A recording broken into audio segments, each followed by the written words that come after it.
Ici, on est donc sur le site PDB, la base de données des protéines. On a la fructose 1,6-biphosphate aldolase qui est complexée avec du fructose. Alors vous ne voyez pas tout l'écran, mais il est complexé avec ce qu'on appelle du fructose 1,6-biphosphate.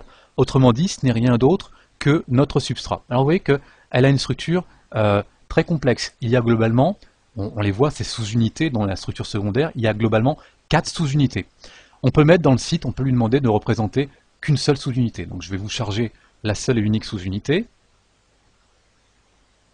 Donc voilà notre aldolase, l'unique unité de l'aldolase qui est multipliée 4 fois pour faire l'enzyme. D'accord? Elle est tétramérique. Donc ça c'est la seule unité. Donc structure magnifique avec des hélices alpha, les feuillets bêta. Ce qu'il y a en blanc, c'est aussi de la protéine, c'est des espèces de boucles, c'est des parties qui ne codent pas des hélices ou des feuillets. Donc je vais vous la faire tourner un petit peu. Donc on voit bien qu'il y a au centre une poche qui contient donc notre substrat, qui est le fructose 1,6-diphosphate, qu'on va aller voir, fructose 1,6-diphosphate qu'on va aller voir en détail. Alors pour ce faire, on va bien évidemment déshabiller un petit peu notre enzyme et zoomer un petit peu dessus. Alors tout d'abord, on affiche uniquement le ligand, le voici, je vais le recentrer. On va zoomer un petit peu dessus.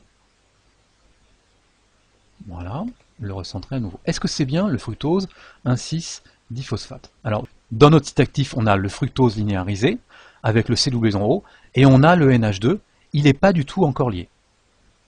Donc vous voyez, le C2, donc ça c'est le C1, ça c'est le C2, et il n'est pas encore lié à l'aldolase, et on pourrait mesurer une distance. Donc on va mesurer une distance. Alors comment est-ce qu'on fait pour mesurer une distance? Donc c'est mesurer une distance entre cet azote et ce C2.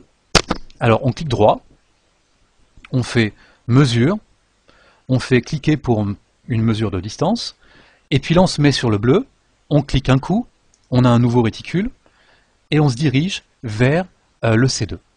On clique, et là ça permet de figer la distance, et il nous affiche 3,8 angstroms. Ce 3,8 angstroms, c'est la distance qui sépare l'azote, N, au carbone numéro 2.